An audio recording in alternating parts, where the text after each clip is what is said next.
What's up? Welcome to my video. I'm posting on a Friday today because today is the 1-year anniversary of me on YouTube, which, what? That was kind of my goal from the beginning. So if you stick around to the end of the video, I'm gonna give the channel update I promised in an earlier video. Now that I've been doing this a year, kind of what I am planning on doing going forward. So stick around to the end of the video for that. I also have some shout outs I want to give, so check that out. But what I want to do today is a new segment, show, series, playlist thing, which I'm gonna call Tea and a Chat, in which I make myself a cup of tea and we're gonna have a chat. I figured that this format would be better for if I have something on my mind or answering any questions you guys might have, or something I want to talk about just doesn't really need like a structure and I can just ramble on about it and it doesn't matter. That will be the tea and a chat format. So here we go. I wanted to talk about what I'm calling my identity crisis. Something happened yesterday. It's an anecdote that got me thinking about who I want to be going forward and what I want to be, especially as a writer. You know, just sort of the things that I want to do with my life to make sure that it's what I want to do. So what happened yesterday? So I was on a train, as one does when they are traveling across the country. Sat with this woman and this man, and this woman was like this. Like second wave feminist, retired lawyer, progressive intelligentsia sort of woman, and God, just listening to her. She talked nearly the entire 4.5-hour train journey. Just her. We could barely get a word in for like good stretches of time. Like how she had the lung capacity, But we were talking about my writing, and the man asked me what my manuscript's genre was. And I didn't know how to answer that. Not because I don't know, which I don't. It's a really weird kind of, doesn't really fit into any genre kind of story. But it wasn't just that. I was thinking about the fact that, you know, who do I want to be as a writer? And I mentioned that, you know, I'm not sure that this is the first book I want to publish. I'm not proud of my manuscript. I'm nearly finished. I'm on my final edit before I was planning on taking the next step forward, but something just feels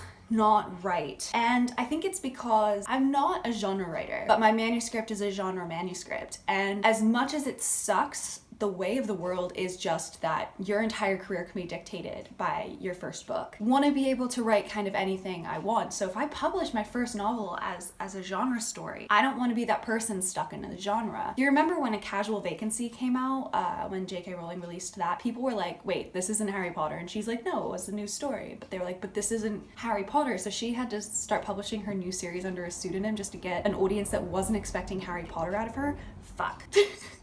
I just like splashed my tea everywhere. This is just like a fucking mess, man. Here we go. That's what you get for diving into something too intense in a video that's supposed to be kind of casual and fun. Oh my god. This has been like legit causing me like anxiety though. I have my lavender pillowy thingy kind of constantly out of my bed so I can just like huff it like freaking pills or whatever. You don't huff pills. Jesus Christ. You know what I'm saying? You know what I'm saying. So I was thinking about what I want to do as far as publishing my first novel. And it's not that I'm not working on these characters. I still legitimately am. I'm more than halfway done with them, but I'm still working on them. Partially because I haven't really been working on them for a while. But I'll have to talk about this in a later video, just as its own thing, because I know it's like a common question that writers have, and it's what I like to call new idea syndrome. And it's when a new idea, a new story kind of comes into your head and like won't leave. It keeps you up at night. You can't work on what you're working on. And it's new and it's exciting and it's fun. I heard advice one time that said, indulge it for like a week or two so it's not so intense, and then go back to what you were working on before. But my new idea syndrome has been going on for weeks, like a really, really long time. It's weird, and it's like I'm not necessarily excited about the characters I've been working on anymore. Not because I'm not excited about the story. It's still a story I want to write. It's still an experiment that I want to do. But once again, it feels like, is this what I want to publish first? And the fact is I don't know. I don't know what I want to do going forward. Do I indulge this new idea syndrome enough? If it does eventually die down, then I can go back to the other thing. Is this just taking a little bit longer? I haven't slept in like a week because this idea just won't get out of my head. And I've been working on this for over a month. I've been trying not to, but it's not leaving my brain. I have characters, like I know what they look like and I know their names. And my mom said to me when I told her, she's like, that's great. And I said, no, I'm not supposed to have characters yet. I'm supposed to be working on different characters. And this entire process is just completely just like clouded my brain and just messing up my normal work schedule, which is really weird. And I could legitimately go on just for so long, and I probably will, because I told myself that the tea in the chat would last for as long as this tea lasted, so I could go on for a really long time. A lot of my stories are YA, but some of my ideas are very much not YA. When you start as an adult and start writing books for younger readers, that's a much easier transition than going the other way. And there's so many good things happening in YA. I'm not trying to say that YA are kids books, they're not. I've read some phenomenal stories. Obviously, one of my favorite book of all time is YA, but it's just the way the publishing industry works, and I hate the way that that's the industry works, but that's the way the industry works. Do I transfer what I want to do to what I already have, so that that book, the one that I've been working on for over a year now, just for the characters alone, can be elevated to something that maybe this is the trajectory I want to go with my career? I don't know.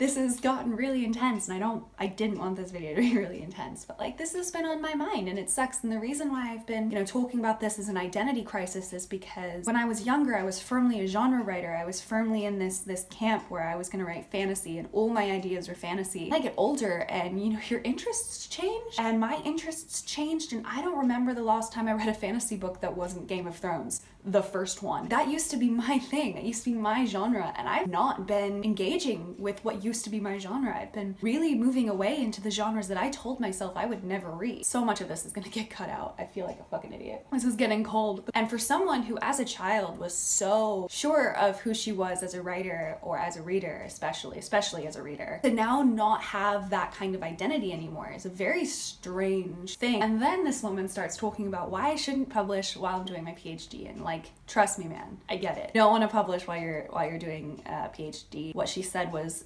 publishing companies need writers to be present. You need to be present. That's a big reason why I started this channel, is because I need to be present. I need to be able to figure out how to talk to people that I don't know. This is part of my people person training. It's not that I'm not a people person. I can interact with human beings pretty well, but I get very tired very quickly, and I'm trying to build confidence, and that's a big reason why I started this channel, because I know how this industry works, and I need to be able to prepare myself. But she was talking about how I need to learn to speak, how I need to learn to breathe, and then the kicker, and I am a woman. I hate that I care about this, but I care about this. And she's like, you are a woman, they will comment on the way you look. And of course, my first thought, even though like she was just stating a fact, my first thought was like, is there something wrong with the way is my hair okay? Like, should I fix my makeup? And then I went like down this spiral of like, maybe I should like go to like the makeup counter and like ask, like, if you were to do my face, what would you do with my face? Should I grow out my hair better? Should I like change how I do things? And should I change the way I dress? That's not something that I should be worried about when I'm not even sure if it's gonna be another couple of years before I consider publishing again. Why is that in my head? Because I've been conditioned to care what other people think about me, and I hate that I care, but I care. Yeah, she basically like seriously messed with my head at the end.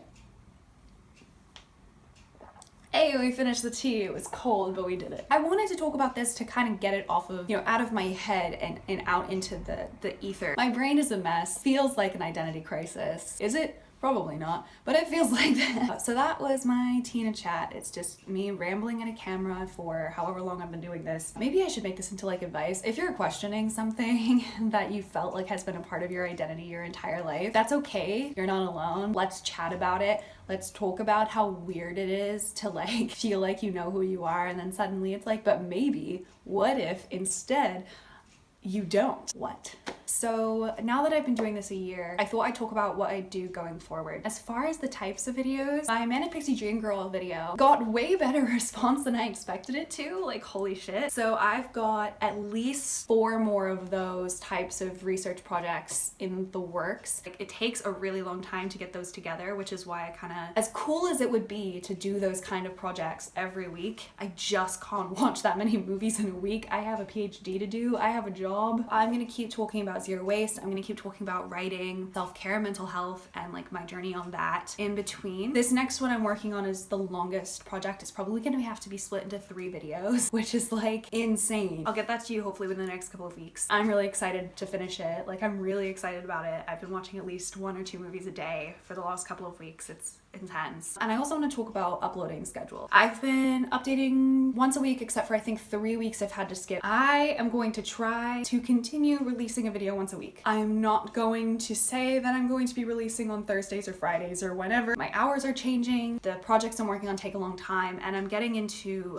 a round of submissions for my PhD. So what I'm gonna do is post a video when I have it ready. Tea in a Chat, I really want to get something off my mind. I might sit down, record a Tea in a Chat, upload it the next day, and you'll get 2 videos a week. Maybe 1 week I'll have to skip it. Going to keep posting regularly, but it might not be on the exact same day every week. At least not right now. We'll see how that goes. Anything you want to talk about, please comment below. I really want to kind of engage with you guys, and now that it's been a year, I do try and answer every comment, but I really want to kind of be more active as a community person, trying to get myself out of just sitting on my bed and being alone all the time. As much as that's my comfort zone. Also, not only have I been doing this for a year, I can't believe I haven't mentioned this yet. I also hit 100 subscribers a few weeks ago, and that is not what I expected this channel to do. I mean, I know I did this to kind of try and engage with an audience, but I didn't expect an audience to engage back. And I just want to thank you, if you are subscribed, for doing that, and anybody who might subscribe in the future, I want to thank you as well. Just a couple of shout outs to, I know I shouted out to you last week, but I'm going to shout out to you again. Shout out to Jared for actively taking the time to send me a message, giving feedback